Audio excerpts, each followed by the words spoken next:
ಇವತ್ತು ಏನಾದರೂ ಬಿಜೆಪಿ ಅಸ್ತಿತ್ವವನ್ನು ಪಡೆದುಕೊಂಡಿದ್ರೆ, ಅಧಿಕಾರವನ್ನು ಪಡೆದುಕೊಂಡಿದ್ರೆ ಅದಕ್ಕೆ ಮೂಲ ಕಾರಣವೇ ಗೋವು. ಬಿಜೆಪಿ ಅಧಿಕಾರಕ್ಕೆ ಬಂದು, ಕೇಂದ್ರದಲ್ಲಿ ಅಧಿಕಾರಕ್ಕೆ ಬಂದು 12 ವರ್ಷಗಳ ಕಾಲ ಆಯಿತು.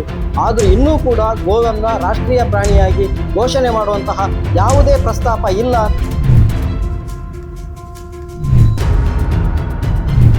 ಈ ದೇಶದ ಮುಸಲ್ಮಾನರನ್ನ ಗೋವಿನ ವಿಚಾರದಲ್ಲಿ ಬಿಜೆಪಿ ಸದಾಕಾಲ ದ್ವೇಷಿಸ್ತಾನೇ ಬಂದಿತ್ತು. ಗೋವನ್ನು ರಾಷ್ಟ್ರೀಯ ಪ್ರಾಣಿಯಾಗಿ ಘೋಷಣೆ ಮಾಡುವಂಥ ಯಾವ ಪ್ರಸ್ತಾಪ ಕೂಡ ನಮ್ಮ ಮುಂದೆ ಇಲ್ಲ. ಇಡೀ ವಿಶ್ವದಲ್ಲಿ ಇವತ್ತು ಗೋ ರಫ್ತಿನಲ್ಲಿ ಭಾರತ ನಂಬರ್ 2ನೇ ಸ್ಥಾನದಲ್ಲಿದೆ.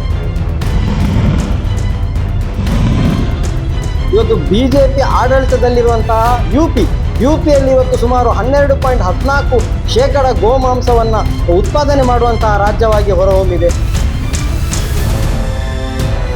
ಗೋವು ರಾಷ್ಟ್ರೀಯ ಪ್ರಾಣಿ ಅಲ್ಲ ಅಂತೆ, ಅದು ಪ್ರಾಣಿ, ಅದು ನಿಮ್ಮ ಮನಸ್ಥಿತಿ ಅಂತ. ಅದೇ ಇವತ್ತು ಗೋವನ್ನು ರಾಷ್ಟ್ರೀಯ ಪ್ರಾಣಿಯಾಗಿ ಘೋಷಣೆ ಮಾಡಿ ಅಂತ ಮುಸಲ್ಮಾನರೇ ಹೇಳಿದಾಗ ಇವರು ಹೇಳ್ತಾ ಇದ್ದಾರೆ, ಇಲ್ಲ ಗೋವು ಅದು ಪ್ರಾಣಿ ಅಲ್ಲ, ಅದು ನಮ್ಮ ತಾಯಿ ಅಂತ ಹೇಳ್ತಾ ಇದ್ದಾರೆ.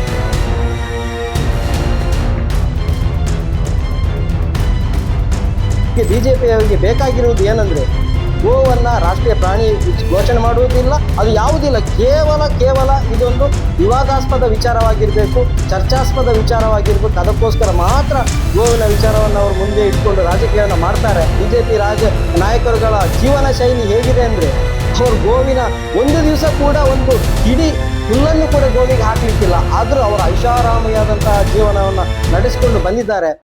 ಬಂಧುಗಳೇ ನಮಸ್ಕಾರ. ಗಾವೋ ವಿಶ್ವಸ್ಯ ಮಾತರಃ, ಒಂದೇ ಗೋ ಮಾತರಂ.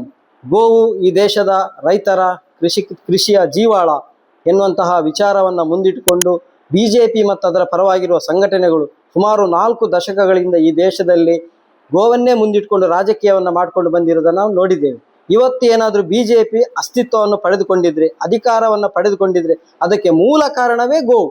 ಗೋವಿಗೆ ಬಿಜೆಪಿ ಸದಾಕಾಲ ಚಿರಋಣಿಯಾಗಿರಬೇಕಾಗಿತ್ತು. ಆದರೆ ಇವತ್ತು ಎಂತಹ ಪರಿಸ್ಥಿತಿ ಇದೆ ಅಂದರೆ, ಬಿಜೆಪಿ ಅಧಿಕಾರಕ್ಕೆ ಬಂದು, ಕೇಂದ್ರದಲ್ಲಿ ಅಧಿಕಾರಕ್ಕೆ ಬಂದು 12 ವರ್ಷಗಳ ಕಾಲ ಆಯಿತು. ಆದರೂ ಇನ್ನೂ ಕೂಡ ಗೋವನ್ನು ರಾಷ್ಟ್ರೀಯ ಪ್ರಾಣಿಯಾಗಿ ಘೋಷಣೆ ಮಾಡುವಂತಹ ಯಾವುದೇ ಪ್ರಸ್ತಾಪ ಇಲ್ಲ ಅಂತ ಮೊನ್ನೆ ಅದು ಕೇಂದ್ರ ಸರ್ಕಾರ ಸಚಿವರು ಕೂಡ ಹೇಳಿದರು. ಇದು ವಿಚಾರ ಯಾಕೆ ಮತ್ತೆ ಮುನ್ನೆಲೆಗೆ ಬಂದಿದೆ ಅಂದರೆ, ಈ ದೇಶದ ಮುಸಲ್ಮಾನರನ್ನ ಗೋವಿನ ವಿಚಾರದಲ್ಲಿ ಬಿಜೆಪಿ ಸದಾಕಾಲ ದ್ವೇಷಿಸ್ತಾನೇ ಬಂದಿತ್ತು. ಗೋವಿನ ವಿಚಾರವನ್ನೇ ಮುಂದಿಟ್ಟುಕೊಂಡು ಮತ ಧ್ರುವೀಕರಣವನ್ನ, ಅಧಿಕಾರವನ್ನು ಪಡೆಯುವಂತಹ ಕೆಲಸವನ್ನು ಮಾಡಿಕೊಂಡು ಬಂದಿತ್ತು ಬಿಜೆಪಿ. ಆದರೆ ಇದೆಲ್ಲ ವಿಚಾರವನ್ನ ಅರಿತೇ ಈ ದೇಶದ ಮುಸಲ್ಮಾನರು ಮೊನ್ನೆ ಬಕ್ರೀದ್ ಹಬ್ಬದ ಸಂದರ್ಭದಲ್ಲಿ ಒಂದು ಘೋಷಣೆಯನ್ನ ಮಾಡ್ತಾರೆ. ಗೋವನ್ನ ರಾಷ್ಟ್ರೀಯ ಪ್ರಾಣಿಯಾಗಿ ಘೋಷಣೆ ಮಾಡಿ ಎನ್ನುವ ತಾಕೀತನ್ನು ಕೂಡ ಕೇಂದ್ರ ಸರ್ಕಾರಕ್ಕೆ ಮಾಡ್ತಾರೆ. ಮತ್ತು ಅದರ ಜೊತೆಗೆ ಮುಸ್ಲಿಂ ಧರ್ಮಗುರುಗಳು, ಮೌಲಿಗಳು ಗೋವನ್ನು ಹತ್ಯೆ ಮಾಡಬಾರ್ದು, ಬಕ್ರೀದ್ನ ಸಂದರ್ಭದಲ್ಲಿ ಗೋವನ್ನು ಹತ್ಯೆ ಮಾಡಬಾರ್ದು ಎನ್ನುವ ವಿಚಾರವನ್ನು ಮುಂದಿಡ್ತಾರೆ. ಆದರೆ ಅದನ್ನೆಲ್ಲವನ್ನ ಸ್ವಾಗತ ಮಾಡಬೇಕಾಗಿದ್ದ ಬಿಜೆಪಿ ಸರ್ಕಾರ ಅದನ್ನು ತಿರಸ್ಕಾರ ಮಾಡ್ತಾ ಇದೆ. ಇವತ್ತು ಮುಸಲ್ಮಾನರ ಏನು ಬೇಡಿಕೆ ಇದೆ ಅದಕ್ಕೆ ಪ್ರತಿಕ್ರಿಯೆಯಾಗಿ ಕೇಂದ್ರ ಸರ್ಕಾರದ ಸಚಿವರು ಒಂದು ಪ್ರತಿಕ್ರಿಯೆಯನ್ನು ನೀಡ್ತಾರೆ. ಗೋವನ್ನು ರಾಷ್ಟ್ರೀಯ ಪ್ರಾಣಿಯಾಗಿ ಘೋಷಣೆ ಮಾಡುವಂಥ ಯಾವ ಪ್ರಸ್ತಾಪ ಕೂಡ ನಮ್ಮ ಮುಂದೆ ಇಲ್ಲ, ಮತ್ತು ಗೋ ಹತ್ಯೆಯನ್ನು ತಡೆಯುವಂಥ ಯಾವ ಪ್ರಸ್ತಾಪ ಕೂಡ ನಮ್ಮ ಮುಂದೆ ಇಲ್ಲ ಎನ್ನುವಂಥ ವಿಚಾರವನ್ನು ಕೇಂದ್ರ ಸರ್ಕಾರ ಸಚಿವರು ಹೇಳ್ತಾರೆ.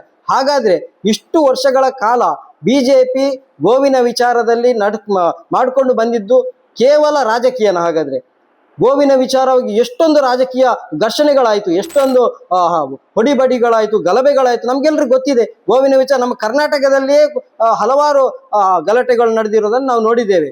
ಹಾಗಾದ್ರೆ ಇಷ್ಟು ವರ್ಷಗಳ ಕಾಲ ಬಿಜೆಪಿ ಏನು ಮಾಡ್ಕೊಂಡು ಬಂದಿತ್ತು? ಬಿಜೆಪಿ ಒಂದು ಆಡಳಿತಕ್ಕೆ ಬಂದ ನಂತರ ಗೋವಿನ ಅಂಕಿಅಂಶಗಳನ್ನು ನಾವು ತೆರೆದು ನೋಡಬೇಕು. ಇಡೀ ವಿಶ್ವದಲ್ಲಿ ಇವತ್ತು ಗೋ ರಫ್ತಿನಲ್ಲಿ ಭಾರತ ನಂಬರ್ 2ನೇ ಸ್ಥಾನದಲ್ಲಿದೆ. ಗೋಮಾಂಸ ರಫ್ತಿನಲ್ಲಿ 1ನೇ ಸ್ಥಾನದಲ್ಲಿ ಬ್ರೆಜಿಲ್ ಇದ್ರೆ, 2ನೇ ಸ್ಥಾನದಲ್ಲಿ ಭಾರತ ಇದೆ. ಅದೇ ರೀತಿ ಇವತ್ತು ಬಿಜೆಪಿ ಆಡಳಿತದಲ್ಲಿರುವಂತಹ ಯುಪಿಯಲ್ಲಿ ಇವತ್ತು ಸುಮಾರು 12.14% ಗೋಮಾಂಸವನ್ನ ಉತ್ಪಾದನೆ ಮಾಡುವಂತಹ ರಾಜ್ಯವಾಗಿ ಹೊರಹೊಮ್ಮಿದೆ. ಹಾಗೆ ಮಹಾರಾಷ್ಟ್ರ ಕೂಡ ಇದೆ. ಒಟ್ಟು ಬಿಜೆಪಿ ಆಡಳಿತದಲ್ಲಿ ಇರುವಂತಹ ರಾಜ್ಯಗಳಲ್ಲೇ ಗೋಮಾಂಸದ ಉತ್ಪಾದನೆ ಆಗ್ತಾ ಇದೆ. ಹಾಗಾದ್ರೆ ಬಿಜೆಪಿ ಸದಾಕಾಲ ಗೋವಿನ ರಕ್ಷಣೆಯನ್ನ ಮಾಡ್ತಾ ಬಂದಿರುವಂತಹ ಹೇಳಿಕೆಯನ್ನು ಕೊಡ್ತಾ ಬಂದಿರೋದು ಕೇವಲ ರಾಜಕೀಯ ನಾಟಕನ? ಬಿಜೆಪಿ ಪರ ಸಂಘಟನೆಗಳು ಎಷ್ಟೊಂದು ಕಾರ್ಯಕ್ರಮಗಳನ್ನು ಹಮ್ಮಿಕೊಂಡಿತ್ತು, ಗೋ ಗ್ರಾಮ ಯಾತ್ರೆ ಮಾಡಿತು, ಗೋ ಸಮ್ಮೇಳನಗಳನ್ನ ಮಾಡಿತು. ಬಿಜೆಪಿ ಪಕ್ಷದಲ್ಲಿಯೇ ಗೋ ಪ್ರಕೋಷ್ಠ ಅಂತ ಒಂದು ಪ್ರಕೋಷ್ಠ ಕೂಡ ಇದೆ. ಗೋವಿಗಾಗಿಯೇ ಒಂದು ಪ್ರಕೋಷ್ಠವನ್ನು ಹೊಂದಿರುವಂತಹ ಬಿಜೆಪಿ ಪಕ್ಷ ಇವತ್ತು ಗೋವಿನ ಹತ್ಯೆಯನ್ನ ನಮ್ಗೆ ತಡಿಲಿಕ್ಕೆ ಆಗುದಿಲ್ಲ, ಗೋವನ್ನು ರಾಷ್ಟ್ರೀಯ ಪ್ರಾಣಿಯಾಗಿ ಘೋಷಣೆ ಮಾಡ್ಲಿಕ್ಕೆ ಆಗುದಿಲ್ಲ ಅಂತ ಹೇಳ್ತಾರೆ. ನಿನ್ನೆ ಯುಪಿ ಅಲ್ಲಿ ಉತ್ತರ ಪ್ರದೇಶದ ಮುಖ್ಯಮಂತ್ರಿ ಒಂದು ಮಾತನ್ನ ಹೇಳಿದ್ರು. ಗೋವು ರಾಷ್ಟ್ರೀಯ ಪ್ರಾಣಿ ಅಲ್ಲ ಅಂತೆ, ಅದು ಪ್ರಾಣಿ, ಅದು ನಿಮ್ಮ ಮನಸ್ಥಿತಿ ಅಂತ ಇವರು ಮುಂಚೆ ಏನು ಹೇಳ್ತಾ ಬಂದಿದ್ರು ಅದನ್ನೊಮ್ಮೆ ನಾವು ನೆನಪು ಮಾಡಬೇಕು. ಇದೇ ಬಿಜೆಪಿ ಅವರು ಆ ಸಂದರ್ಭದಲ್ಲಿ ಕಾಂಗ್ರೆಸ್ ಆಡಳಿತದಲ್ಲಿ ಇರುವ ಸಂದರ್ಭದಲ್ಲಿ ಅವರು ಹೇಳ್ತಾ ಇದ್ರು, ರಾಷ್ಟ್ರೀಯ ಪ್ರಾಣಿಯಾಗಿ ಹುಲಿಯನ್ನ ಘೋಷಣೆ ಮಾಡಿದ್ದಾರೆ, ಇದು ತಪ್ಪು, ಹುಲಿ ಒಂದು ಕ್ರೂರ ಪ್ರಾಣಿ, ಹಾಗಾಗಿ ಹುಲಿಯನ್ನ ಘೋಷಣೆ ಮಾಡುವ ಬದಲು ಗೋವನ್ನ ಘೋಷಣೆ ಮಾಡ್ಬೇಕಂತ ಹೇಳ್ತಾ ಇದ್ರು. ಅದೇ ಇವತ್ತು ಗೋವನ್ನ ರಾಷ್ಟ್ರೀಯ ಪ್ರಾಣಿಯಾಗಿ ಘೋಷಣೆ ಮಾಡಿ ಅಂತ ಮುಸಲ್ಮಾನರೇ ಹೇಳಿದಾಗ ಇವರು ಹೇಳ್ತಾ ಇದ್ದಾರೆ, ಇಲ್ಲ ಇಲ್ಲ ಇಲ್ಲ, ಗೋವು ಅದು ಪ್ರಾಣಿಯಲ್ಲ, ಅದು ನಮ್ಮ ತಾಯಿ ಅಂತ ಹೇಳ್ತಾ ಇದ್ದಾರೆ. ಹಾಗಾದ್ರೆ ಮಾತೆ ಆಗಿದ್ರೆ ಓಕೆ ಸರಿ, ಮಾತೆ ಆದ್ರೂ ಘೋಷಣೆ ಮಾಡ್ಬೋದಲ್ಲ, ರಾಷ್ಟ್ರೀಯ ಪ್ರಾಣಿಯ ರಾಷ್ಟ್ರೀಯ ಮಾತೆ, ರಾಷ್ಟ್ರ ಮಾತೆ ಗೋವನ್ನ ರಾಷ್ಟ್ರ ಮಾತೆಯನ್ನಾಗಿ ಘೋಷಣೆ ಮಾಡ್ಬೋದು, ಅದನ್ನಾದ್ರೂ ಮಾಡ್ಬೋದು, ಅದು ಯಾಕೆ ಮಾಡ್ತಾ ಇಲ್ಲ? ಒಟ್ಟು ಇವರಿಗೆ ಬಿಜೆಪಿ ಅವರಿಗೆ ಬೇಕಾಗಿರುವುದು ಏನಂದ್ರೆ ಗೋವನ್ನ ರಾಷ್ಟ್ರೀಯ ಪ್ರಾಣಿ ಘೋಷಣೆ ಮಾಡುವುದಿಲ್ಲ, ಅದು ಯಾವುದಿಲ್ಲ, ಕೇವಲ ಇದೊಂದು ವಿವಾದಾಸ್ಪದ ವಿಚಾರವಾಗಿರ್ಬೇಕು, ಚರ್ಚಾಸ್ಪದ ವಿಚಾರವಾಗಿರ್ಬೇಕು, ಅದಕ್ಕೋಸ್ಕರ ಮಾತ್ರ ಗೋವಿನ ವಿಚಾರವನ್ನು ಅವರು ಮುಂದೆ ಇಟ್ಕೊಂಡು ರಾಜಕೀಯವನ್ನು ಮಾಡ್ತಾರೆ. ಇವತ್ತು ಗೋವನ್ನ ವಿಚಾರವನ್ನೇ ಹೇಳ್ಕೊಂಡು ಬಂದಿರುವಂತಹ ಬಿಜೆಪಿ ನಾಯಕರುಗಳ ಜೀವನ ಶೈಲಿ ಹೇಗಿದೆ ಅಂದ್ರೆ, ಅವರು ಗೋವಿನ ಒಂದು ದಿವಸ ಕೂಡ ಒಂದು ಹಿಡಿ ಹುಲ್ಲನ್ನು ಕೂಡ ಗೋವಿಗೆ ಹಾಕ್ಲಿಕ್ಕಿಲ್ಲ, ಆದ್ರೂ ಅವರು ಐಷಾರಾಮಿಯಾದಂತಹ ಜೀವನವನ್ನ ನಡೆಸಿಕೊಂಡು ಬಂದಿದ್ದಾರೆ. ಹಾಗಾಗಿ ನಾವು ಜನತೆಯಲ್ಲಿ ಒಂದು ವಿನಂತಿಯನ್ನ ಮಾಡುದು, ಇದೆಲ್ಲವೂ ಗೋವಿನ ವಿಚಾರವಾಗಿ ಏನು ಬಿಜೆಪಿ ಅವರು ಮಾಡ್ತಾ ಇದ್ದಾರೆ ಎಲ್ಲವೂ ನಾಟಕ. ಒಂದು ವೇಳೆ ಅವರಿಗೆ ಒಂದು ನೈತಿಕತೆ ಅನ್ನೋದನ್ನು ಏನಾದ್ರೂ ಇದ್ರೆ ಗೋವನ್ನ ರಾಷ್ಟ್ರೀಯ ಪ್ರಾಣಿಯಾಗಿ ಘೋಷಣೆಯನ್ನ ಮಾಡಬೇಕು. ಅದರ ಜೊತೆಗೆ ಗೋ ಹತ್ಯೆಯನ್ನ ಖಂಡ ತುಂಡವಾಗಿ ಅದನ್ನ ನಿಷೇಧಿಸುವಂತಹ ಕಾನೂನನ್ನು ಕೂಡ ಅವರು ಜಾರಿಗೊಳಿಸಬೇಕು. ಇದು ಯಾವುದನ್ನು ಮಾಡದೆ ಮತ್ತೆ ರಾಜಕೀಯ ಲಾಭವನ್ನು ಪಡೆಯುವಂತಹ ಹುನ್ನಾರವನ್ನು ನಡೆಸ್ತಾ ಇದ್ದಾರೆ. ಇನ್ನಾದ್ರೂ ಈ ಮೋಸವನ್ನ ನಾವು ಅರ್ಥ ಮಾಡಿಕೊಳ್ಬೇಕು. ಧನ್ಯವಾದಗಳು.